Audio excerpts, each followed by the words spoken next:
Hello दोस्तों, आज हम लोग शुरुआत कर रहे हैं 12th क्लास का बायोलॉजी का first chapter sexual reproduction in flowering plant. इसको हम लोग पढ़ने से पहले सबसे पहले हम लोग को जान लेना पड़ेगा इसका इंट्रोडक्शन कि आखिर फ्लावरिंग प्लांट आया कहाँ से और कितने प्रकार के प्लांट होते हैं।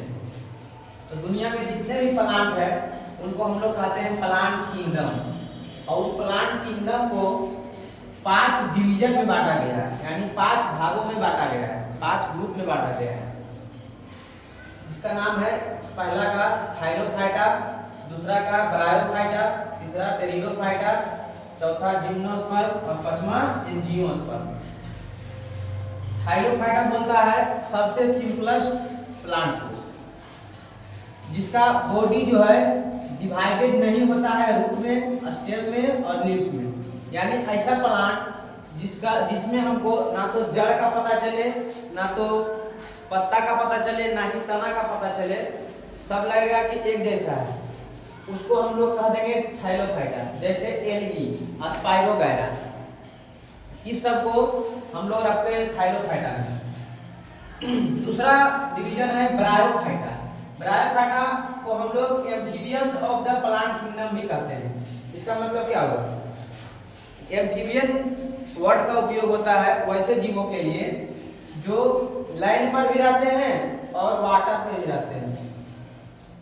जो लैंड पे भी रहते हैं और वाटर में भी रहते हैं, वैसे जीवों को सूचित करने के लिए हम लोग एम्फीबियन का उपयोग करते हैं। तो यहाँ पर बोला गया है also called amphibian of the plant kingdom, यानी ब्रायोफाइटा को एम्फीबियन भी कहा जाता है। क्यों कहा जाता है? क्योंकि they lives on land but requires water for reproduction. यानी ये तो रहते हैं लैंड पर, लेकिन इनको रिप्रोडक्शन के लिए वाटर चाहिए होता है। यानी लैंड पे रह रहे हैं और वाटर पे रिप्रोडक्शन कर रहे हैं, जनन कर रहे हैं, तो इसको हम लोग क्या कहेंगे? ब्रायोफाइटा। इसलिए इसको हम लोग एम्फीबियन भी कह देते हैं। इसका एग्जांपल है liver words, Moses and horse words. तीसरा प्रकार आता है टेरिडोफाइटा। इसका नाम तो है टेरिडोफाइटा, लेकिन शुरू होता है इसका स्पेलिंग पी से। फर्स्ट लैंड प्लांट टू है जाइलम एंड फ्लोएम, यानी ये पहला ऐसा धरती पर रहने वाला प्लांट है जिसके पास जाइलम और फ्लोएम जैसा टिश्यू पाया जाता है। जाइलम का उपयोग होता है जल का परिवहन करना, फ्लोएम का होता है भोजन का परिवहन करना। तो ये पहला ऐसा लैंड प्लांट है जिसके पास जाइलम और फ्लोएम पानी और भोजन का संवहन करने के लिए पाया जाता है। इसका body divided into roots, stem and leaves. जहां हम लोग देखे थे थाइरोफाइटा का जो बॉडी था उसमें ना तो हमको रूट का पता चलता था, ना ही स्टेम का, ना ही लीव्स का। लेकिन टेरिडोफाइटा में हम लोग को रूट्स कहाँ है, स्टेम कहाँ है, लीव्स कहाँ है, ये सब पता चलेगा। यानी जड़ का, तना का और पत्तियों का पूरा अच्छा से डिवीजन होल रहेगा, और उसमें हम लोग पहचान पाएंगे कि ये पत्ता है, ये स्टेम है, ये जड़ है। तो वैसे प्लांट के प्रकार को हम लोग क्या कहेंगे? टेरिडोफाइटा। डू नॉट है फ्लावर्स एंड सीड्स, लेकिन इसके पास ना तो फूल पाया जाता है और ना ही बीज पाया जाता है। अगला है जिम्नोस्पर्म, यानी seeds are not enclosed in a fruit. यानी इसके पास सीड्स तो होता है, लेकिन फल के अंदर सीड्स नहीं होता है। जैसा कि हम लोग देखते हैं आम हो गया, सेब हो गया, ये सब फल के अंदर रहता है बीज। लेकिन जिम्नोस्पर्म एक ऐसा पौधा है जिसमें सीड्स तो होता है, लेकिन फ्रूट के अंदर नहीं पाया जाता है, बाहर पाया जाता है।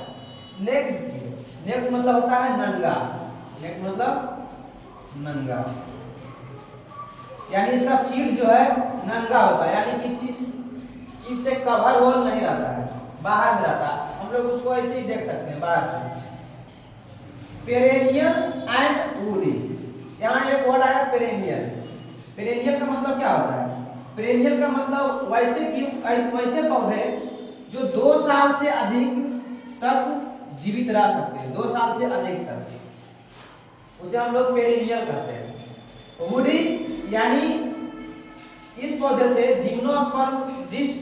जिम्नोस्पर्म डिवीजन में जिस पौधों को रखा जाता है वो पौधों से हम लोग वुड यानी लकड़ी प्राप्त कर सकते हैं और वो 2 साल से अधिक उसका जीवन काल होता है।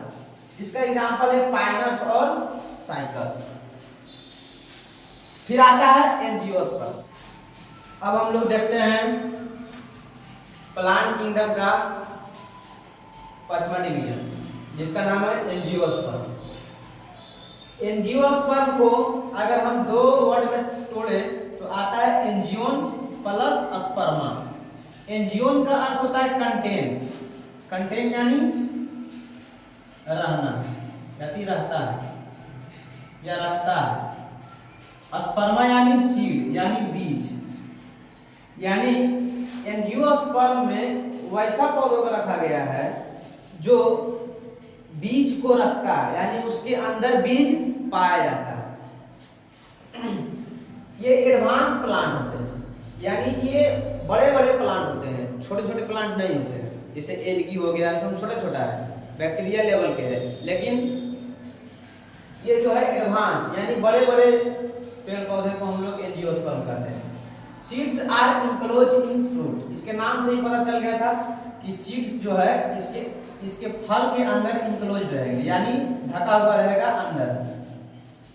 Found flower for sexual reproduction. ये वैसे पौधों के प्रकार है एंजियोस्पर्म जिसके अंदर फ्लावर पाए जाते हैं सेक्सुअल रिप्रोडक्शन के लिए, यानी नए पौधों को जन्म देने के लिए, यानी फल बनाने के लिए, नया बीज बनाने के लिए उसमें रहते हैं फ्लावर जहां पे सेक्सुअल रिप्रोडक्शन होते हैं। इस पूरे चैप्टर में sexual reproduction in flowering plant का ही अर्थ होता है कि हम लोग एंजियोस्पर्म के बारे में ही पढ़ेंगे। पहले जो हम लोग 4 प्रकार देखे उसको नहीं पढ़ना है इस चैप्टर में। इस चैप्टर में हमको एंजियोस्पर्म के ही बारे में पढ़ना है जिसका नाम है जिसके अंदर फ्लावर पाया जाता है। इसलिए इस चैप्टर का भी नाम हो गया sexual reproduction in flowering plant, यानी फ्लावरिंग प्लांट यानी वैसा प्लांट जिसमें फ्लावर पाया जाता है। और वो एक ही प्रकार के पौधे होते हैं जिसमें फ्लावर पाए जाते हैं, वो है एंजियोस्पर्म। इसलिए हम इस चैप्टर में एंजियोस्पर्म के ही बारे में पढ़ेंगे। 80% all known green plant species, यानी जितना भी हम लोग पौधों को देखते हैं उसमें 80% ग्रीन प्लांट जो होते हैं उन्हें हम लोग एंजियोस्पर्म में ही डाल कर रखते हैं। जैसे मैंगो, एप्पल, वीट, मेज, ये सब पौधे जो है एंजियोस्पर्म में ही रखे गए हैं। ठीक है, तो आज का ये एक लेक्चर हम लोग ये सीखे इसमें कि दुनिया में जितने भी पौधे हैं उसको कितने भागों में बांटा गया है। तो हम लोग देखें कि पूरा दुनिया में जितने भी प्लांट है उसको 5 भागों में बांटा गया है और उस 5 भागों के बारे में हम लोग पढ़ लिए। इसमें लास्ट में आया 5वां एंजियोस्पर्म, और इस एंजियोस्पर्म को हम लोग और डिटेल से पढ़ेंगे इस चैप्टर में। Thank you.